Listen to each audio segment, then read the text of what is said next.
کل رات امام میرے خواب میں آئے کہ تجھے اپنا وعدہ یاد ہے؟ میرا زائر کل آ رہا ہے، وہ پریشان حال ہے، اس کی مدد کرنا۔ میں پریشان تھا کہ میں اس زائر کو کہاں سے ڈھونڈوں، مجھے کیا پتا وہ کون سا زائر ہے جو پریشان حال ہے، اس کی پریشانی کو میں نے برطرف کرنا ہے۔ اتنے میں تمہارا فون آ جاتا ہے۔ ہمیں سمجھ میں نہیں آتا کہ ہم سے کبھی کبھار جو لیا جاتا ہے وہ دینے کے لیے لیا جاتا ہے۔ ایک شخص ہے، وہ حرم میں امام رضا میں آتا ہے، آج سے 30 سال پرانا واقعہ ہے۔ حرم امام رضا میں آتا ہے، اور کیوں آتا ہے؟ اس لیے کہ وہ بینک کرپٹ ہو گیا تھا، بزنس مین تھا، تہران میں ہوتا تھا، وہ بینک کرپٹ ہو گیا، اس کا سارا کاروبار ختم ہو گیا، اس کے قرضے اس پہ اتنے آ گئے، صبح شام قرض خواہ جو ہے وہ دروازے پہ، اس پہ کیس، وہ مشکل میں آ گیا۔ اس نے اپنی بیوی سے کہا کہ کچھ پیسے جوڑو، میں امام کے پاس جاتا ہوں، مشہد جاتا ہوں، وہاں سے میں مدد مانگوں گا، شاید امام کوئی میری مدد کر دے، ہماری یہ مشکل شاید آسان ہو جائے۔ اس کے اپنے پاس تو کوئی پیسہ رہا نہیں تھا، بیوی نے کچھ پیسے جوڑے، اس کو کرایہ کر کے دیا، اور وہ ان پیسوں کو جیب میں ڈال کے مشہد پہنچ گیا، زری کے سامنے گیا۔ خدا ہم سب کو یہ زیارت نصیب فرمائے۔ جو گئے ہیں وہ جانتے ہیں کہ جو بھی مشکل ہو وہاں ساری مشکلات حل ہو جاتی ہیں، انسان کو سکون آ جاتا ہے، مشکل حل ہونے سے پہلے اطمینان ہو جاتا ہے کہ میری مشکل حل ہو گئی ہے۔ یہ شخص بھی کہتا ہے میں دعا کر رہا تھا، دعا کرتے کرتے مجھے سکون سا مل گیا، مجھے یقین ہو گیا میری مشکلات حل ہو گئی۔ اب تو جاؤں گا، تہران پہنچوں گا تو پتہ چلے گا مشکلات حل ہوئی ہیں نہیں ہوئی، لیکن یہاں جب سکون آیا میں نے شکریہ کیا امام کا اور میں واپس چل دیا۔ اگر آپ گئے ہوں تو آپ جوتے رکھتے ہیں، کفشداری ہے، اس کو ایک ٹوکن سا دیتا ہے، اس نے جیب میں ہاتھ ڈالا ٹوکن نکالنے کے لیے، دیکھا جیب کٹ گئی، ٹوکن بھی نہیں ہے، وہ جو تھوڑے سے پیسے تھے واپسی کا کرایہ تھا، دوپہر کا کھانا تھا، وہ بھی جیب سے چلا گیا۔ اب اس کے دل میں طرح طرح کے خیال آنا شروع ہو، میں امام آپ کو دینے والا سمجھ کے آیا تھا، یہاں تو آپ نے جو کچھ میرے پاس تھا وہ بھی لے لیا۔ کہا واپس جاتا ہوں، امام سے گلہ کرتا ہوں۔ زری کے سامنے آیا، سلام کیا، کہتا کہہ نہیں سکا، زبان پہ نہیں لا سکا، لیکن دل میں یہی تھا کہ آپ تو دیکھ رہے تھے نا، میں کوئی پہلی دفعہ بھی نہیں آیا، میں بارہا آپ کے پاس آیا ہوں، پہلے جب آیا تھا میرے پاس اتنا ہوتا تھا، جیب کٹ جائے تو بھی کوئی حرج نہیں تھی، اب تو میرے پاس کچھ بھی نہیں ہے، میں یہی سارا تھا، اب میں کس سے مانگوں، میں کیا کروں؟ آپ اگر دیکھ رہے تھے تو آپ نے میرے ساتھ یہ کیوں کیا؟ آپ نے یہ کیوں لینے دیا کسی کو؟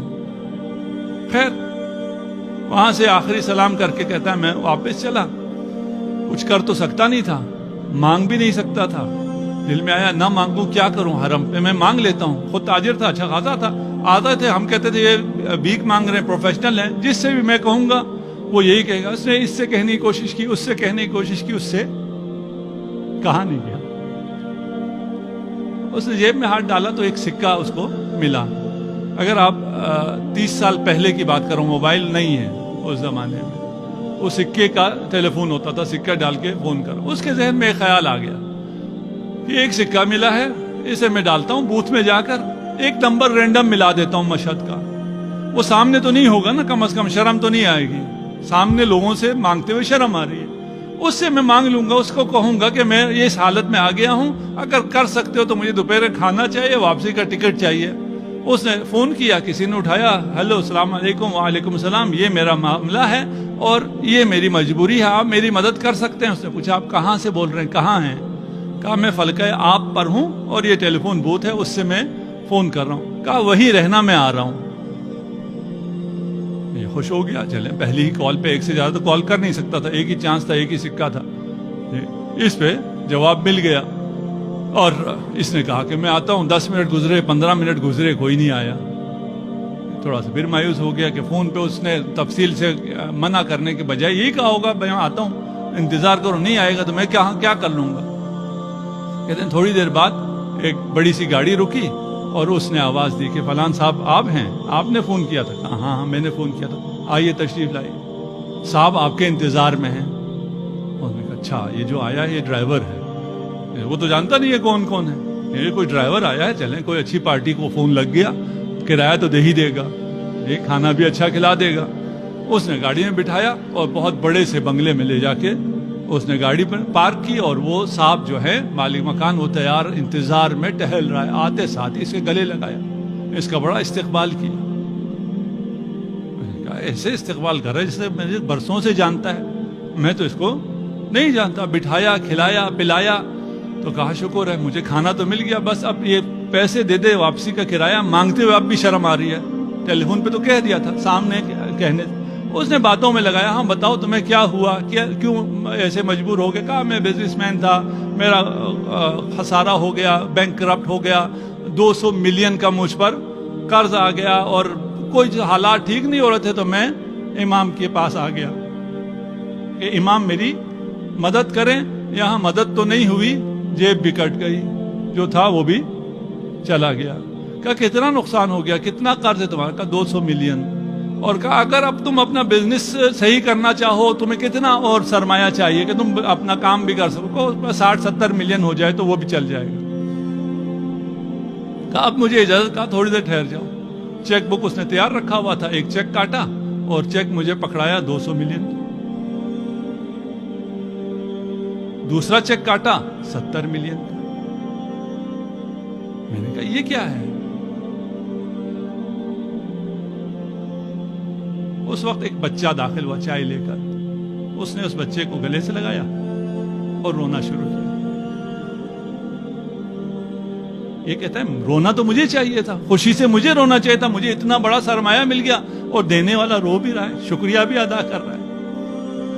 کہا ماجرا کیا ہے, داستان کیا ہے؟ اس نے پھر سنانا شروع کیا. کہا یہ میرا بیٹا سرطان کا مریض ہو گیا تھا, میں نے بڑا علاج کرایا, مشہد میں علاج کرایا نہیں ہوا, تہران گیا علاج کرایا نہیں ہوا. کہا یہ لا علاج ہے, میں لندن چلا گیا, وہاں میں نے علاج کرانا شروع کیا, وہاں بھی سارے ٹیسٹ پازیٹیو آ رہے تھے اور کہا جا رہا تھا علاج نہیں ہے. آخری ٹیسٹ رہ گیا تھا کہ یہ اگر اس کا نیگیٹو آ گیا تو کوئی علاج شروع ہو سکے گا, نہیں تو یہ لا علاج ہے.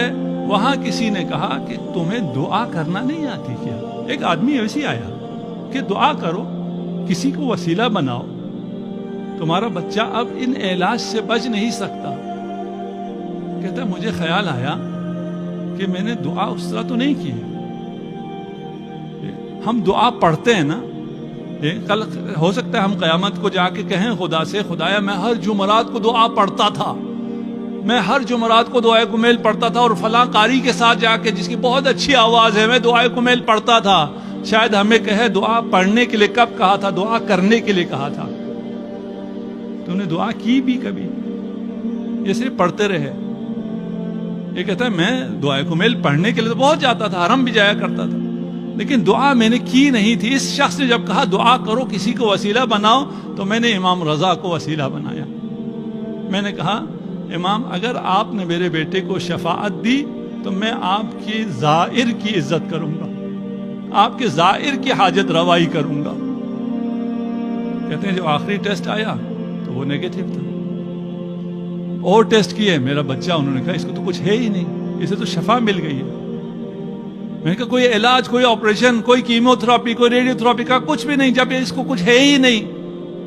میں بچے کو واپس لے کے آیا اور میں نے یہاں بھی سارا دوبارہ ٹیسٹ کرایا, سب نے کہا یہ بالکل صحیح ہو گیا. انسان ہے, اتنی بڑی چیز ہونے کے باوجود بھی وہ بھول جاتا ہے. کہتا ہے میں اپنا وعدہ بھول گیا, میں نے جو امام سے وعدہ کیا تھا کہ میں کسی زائر کی مدد کروں گا, اسے خوش کروں گا, میں بھول گیا. کل رات امام میرے خواب میں آئے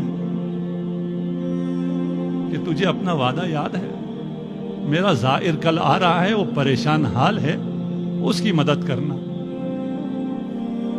میں پریشان تھا کہ میں اس زائر کو کہاں سے ڈھونڈوں, مجھے کیا پتا وہ کون سا زائر ہے جو پریشان حال ہے, اس کی پریشانی کو میں نے برطرف کرنا ہے. اتنے میں تمہارا فون آ جاتا ہے.